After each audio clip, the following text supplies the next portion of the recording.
Bismillahirrahmanirrahim. Assalamualaikum warahmatullahi wabarakatuh. Alhamdulillahi rabbil alamin. Wabihi nasta'inu ala umuri dunya waddin. Assalatu wassalamu ala ashrafil anbiya'i wal mursalin, Nabiyyina Muhammadin wa ala alihi wa ashabihi ajma'in, amma ba'du. Sahabat kreatif yang semoga senantiasa dijaga oleh Allah subhanahu wa ta'ala. Fitnah maknanya adalah cobaan dan ujian. Di akhir zaman akan bermunculan berbagai macam fitnah yang semakin beragam dan semakin berat, sehingga manusia yang berada pada zaman tersebut akan merasakan ujian kehidupan yang tidak ringan. Di antara fitnah yang muncul di akhir zaman adalah yang pertama, banyaknya praktek kesyirikan. Kesyirikan merupakan dosa besar yang terbesar. Semakin jauhnya manusia dari masa kenabian menjadikan manusia semakin berani menyelisih petunjuk Nabi Sallallahu Alaihi Wasallam, sehingga pelan-pelan manusia akan terseret ke dalam jurang kesyirikan tanpa ia sadari. Allah Subhanahu wa taala berfirman, "Falyahdharil ladzina yukhalifuna an amrihi an tusibahum fitnah aw yusibahum adzabun alim." Maka hendaklah takut orang-orang menyelisihi perintah Rasul, akan ditimpa fitnah atau ditimpa azab yang pedih. Al-Imam Ahmad ibnu Hanbal menjelaskan tentang makna fitnah yang ada dalam ayat ini. Beliau mengatakan, "Atadri mal fitnah?" Tahukah engkau apa yang dimaksud dengan fitnah itu? Al-fitnatu asyirku la'allahu idza radda ba'du qawlihi an yaqa'a fi qalbihi syai'un minaz-zaihi fayuhliku. Fitnah yang dimaksudkan adalah kesyirikan. Jika seorang menolak sebagian dari sabda Nabi Sallallahu Alaihi Wasallam, maka hatinya akan ditimpa sesuatu berupa kecondongan kepada kesesatan yang akan membinasakannya. Kemudian yang kedua adalah banyaknya terjadi perpecahan.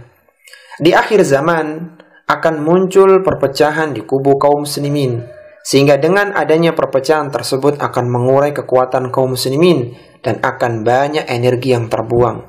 Rasulullah Sallallahu Alaihi Wasallam pernah mengingatkan dalam salah satu sabdanya.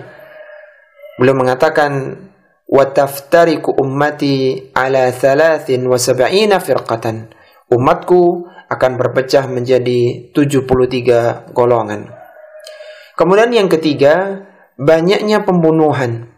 Di akhir zaman nyawa manusia menjadi murah harganya. Terkadang karena permasalahan yang sepele, darah ditumpahkan. Selain itu, banyak pula terjadi peperangan di akhir zaman. Diriwayatkan dari Abu Hurairah radhiyallahu taala anhu, Rasulullah sallallahu alaihi wasallam bersabda, "La taqumus sa'ah hatta yakthura al-harju." Qalu, "Wa mal harju ya Rasulullah?" Qala, "Al-qatlu al-qatlu." Kata Rasulullah sallallahu alaihi wasallam, tidak akan terjadi hari kiamat hingga banyaknya al-harju. Para sahabat radhiyallahu taala anhum bertanya, apa yang dimaksud dengan al-harju wahai Rasulullah? Rasulullah sallallahu alaihi wasallam bersabda, yaitu pembunuhan. Bahkan terkadang seorang melakukan pembunuhan dengan alasan yang tidak jelas. Sebagaimana diriwayatkan dari Abu Hurairah radhiyallahu taala anhu, ia berkata, Nabi sallallahu alaihi wasallam bersabda, "Walladzi nafsi biyadihi la ya'tiyanna 'alan nasi zamanun la yadril qatilu fi ayyi syai'in qatala wa la yadril maqtulu 'ala ayyi syai'in qutila." Demi Allah yang jiwaku berada di tangannya, sungguh akan datang kepada manusia suatu zaman yang pembunuh tidak tahu mengapa ia membunuh, dan pembunuh tidak tahu, dan orang yang dibunuh tidak tahu mengapa ia dibunuh. Kemudian yang keempat adalah munculnya syubhat. Di akhir zaman banyak tulisan dan buku-buku. Di satu sisi ini merupakan kenikmatan dan kemudahan, namun di sisi yang lainnya, jika tulisan dan buku-buku tersebut tidak disusun berdasarkan sumber rujukan yang benar, maka justru akan menimbulkan syubhat, kesamaran bagi pembacanya, sehingga akan menjadi samar pula kebenaran dan kebatilan. Diriwayatkan dari Abdullah bin Mas'ud radhiyallahu taala anhu, Rasulullah sallallahu alaihi wasallam bersabda, "Inna baina yadayi sa'ati taslimal khasah wa fushuwat tijarah hatta ta'ina al-mar'atu zawjaha 'ala tijarati wa qat'al arhami wa syahadat az-zuri wa kitmana syahadatil haqqi wa dhuhural qalami." Sesungguhnya di hadapan hari kiamat akan terjadi memberi salam hanya kepada orang khusus, tersebarnya perdagangan hingga seorang wanita membantu suaminya di dalam berdagang, terputusnya silaturahmi, saksi palsu, disembunyikannya kesaksian yang benar, dan tersebarnya pena, yaitu tersebarnya tulisan. Kemudian yang kelima adalah tersebarnya fitnah wanita. Jumlah wanita di akhir zaman mengalahkan jumlah laki-laki. Bahkan banyak di antara mereka yang tidak mengerti bagaimana seharusnya berhijab secara syar'i, sehingga akan menimbulkan fitnah yang besar bagi kaum laki-laki. Diriwayatkan dari Usama bin Zaid radhiyallahu taala anhuma, ia berkata, Rasulullah sallallahu alaihi wasallam bersabda, "Ma taraktu ba'di fitnatan hiya adarru 'ala ar-rijali minan nisa." Sepeninggalku tidak ada fitnah yang lebih berbahaya bagi kaum laki-laki daripada fitnah wanita. Banyaknya wanita yang berpakaian tapi telanjang. Sebagaimana diriwayatkan dari Abu Hurairah radhiyallahu taala anhu, ia berkata, Rasulullah sallallahu alaihi wasallam bersabda, "Sinfani min ahli an-nar lam arahuma qaumun ma'ahum syiyatun ka'adnabil baqari yadribuna bihan nasu wa nisa'un kasiyatun ariyatun mumilatun ma'ilatun ru'usuhunna ka'asnatil bukhtil ma'ilah la yadkhulnal jannata wa la yajidna rihaha wa inna rihaha la yujadu min masiratin kada wa kada." Kata Rasulullah sallallahu alaihi wasallam, dua golongan dari penduduk neraka yang aku belum pernah melihat keduanya, yaitu orang-orang yang membawa cambuk seperti ekor sapi. Mereka memukulkannya kepada manusia. Yang kedua adalah wanita-wanita yang berpakaian tetapi telanjang. Mereka menggoda orang lain agar terpikat dengannya. Rambut kepalanya seperti punuk onta yang miring. Mereka tidak akan masuk surga dan tidak akan mencium baunya, padahal bau surga dapat tercium dari jarak sekian dan sekian. Kemudian yang keenam adalah terbukanya lumbung-lumbung harta. Perhatian utama sebagian besar manusia di akhir zaman adalah masalah harta. Hal inilah yang menjadikan maraknya perdagangan di akhir zaman. Padahal bukanlah kefakiran yang ditakutkan oleh Rasulullah sallallahu alaihi wasallam akan menimpa umat ini. Akan tetapi yang ditakutkan oleh Rasulullah sallallahu alaihi wasallam adalah ketika dibukakannya lumbung harta sehingga manusia akan berlomba-lomba untuk memperebutkannya.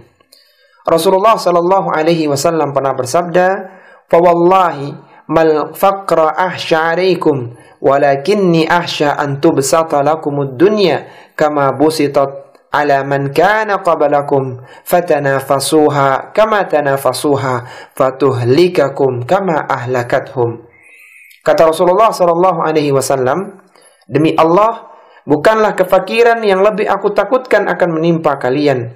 Akan tapi yang aku takutkan atas kalian adalah jika dunia dibentangkan kepada kalian sebagaimana telah dibentangkan kepada orang-orang sebelum kalian.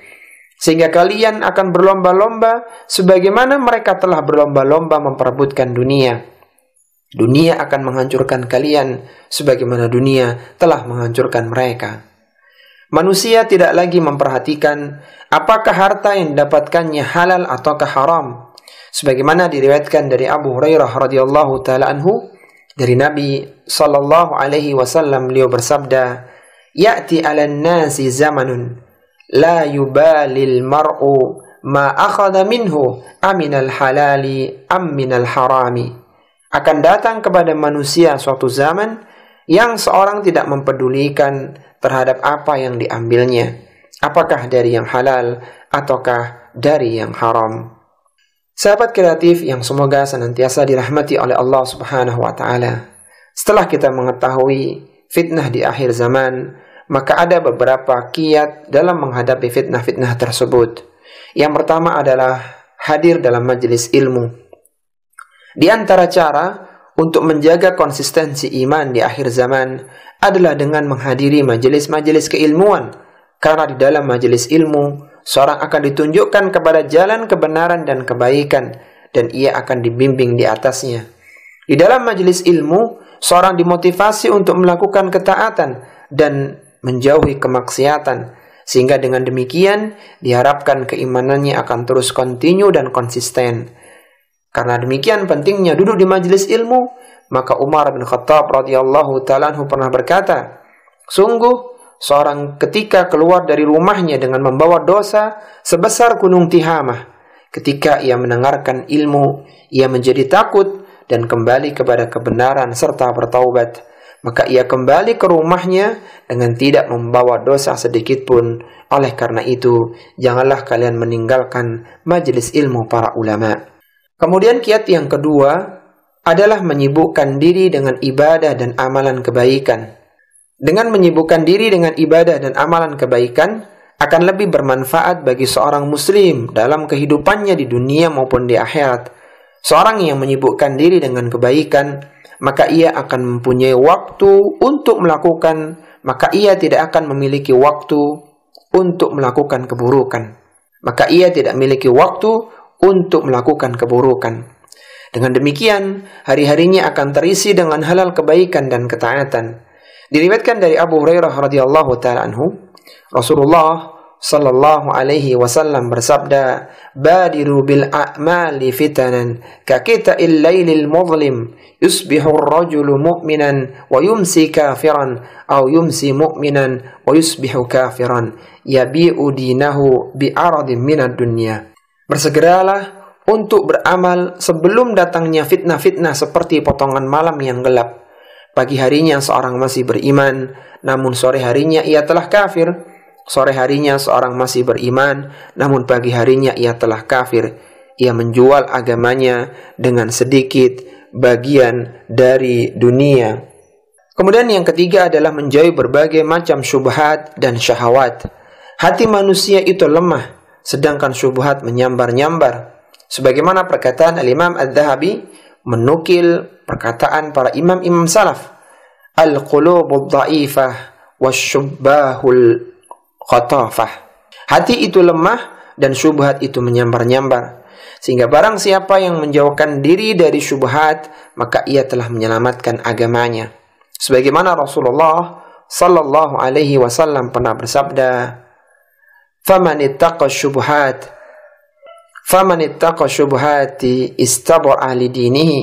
Barang siapa yang menjaga diri dari syubhat, maka berarti ia telah menyelamatkan agamanya. Demikian pula dengan menjauhi berbagai macam hal-hal yang dapat memunculkan syahwat akan menjadikan hati bersih. Ketika syahwat diperturutkan, maka banyak waktu yang terbuang dalam perkara yang sia-sia. Kemudian yang keempat, yang terakhir, adalah senantiasa berdoa kepada Allah Subhanahu wa ta'ala. Hendaknya seorang muslim berdoa kepada Allah Subhanahu wa ta'ala agar diselamatkan dari berbagai fitnah kehidupan dan dijadikan hatinya senantiasa istiqamah di dalam kebenaran dan ketaatan. Karena hati manusia berada di antara jari jemari Allah Subhanahu wa ta'ala. Allah lah yang mampu memberikan hidayah kepada hati tersebut agar tetap istiqamah di atas kebenaran dan kebaikan atau memalingkannya kepada kesesatan. Wal'iyadzubillah. Hendaknya seorang muslim dan muslimah senantiasa memohon perlindungan kepada Allah Subhanahu wa ta'ala dari fitnah dunia. Di antara doa yang bisa kita baca adalah Allahumma inni a'udzubika min adzabi jahannam wa min adzabil qabri wa min fitnatil mahya wal mamat wa min syarri fitnatil masihid dajjal. Ya Allah, aku berlindung kepadamu dari azab jahannam, dari azab kubur, dari fitnah hidup dan mati, dan dari keburukan fitnah dajjal. Atau membaca doa Rabbana la tuzigh qulubana ba'da idh hadaitana wa hab lana min ladunka rahmah innaka antal wahhab. Wahai Rabb kami, janganlah engkau jadikan hati kami condong kepada kesesatan sesudah engkau beri petunjuk kepada kami. Karuniakanlah kepada kami rahmat dari sisimu, karena sesungguhnya Engkau Maha Pemberi karunia. Inilah sahabat kreatif yang semoga senantiasa dirahmati oleh Allah Subhanahu wa taala. Pembahasan tentang fitnah di akhir zaman dan kiat-kiat untuk menghadapi fitnah tersebut. Akhirnya kita mohon kepada Allah Subhanahu wa taala, semoga Allah senantiasa menjaga dan membimbing kita semua di atas kebaikan dan kebenaran, serta semoga Allah mengampuni semua dosa dan kesalahan kita sehingga kita mudah untuk masuk ke dalam surga. Wassallallahu ala nabiyyina Muhammadin wa ala alihi wa sahbihi wa sallam wa akhiru da'wana anil hamdulillahi rabbil alamin. Wassalamu alaikum warahmatullahi wabarakatuh.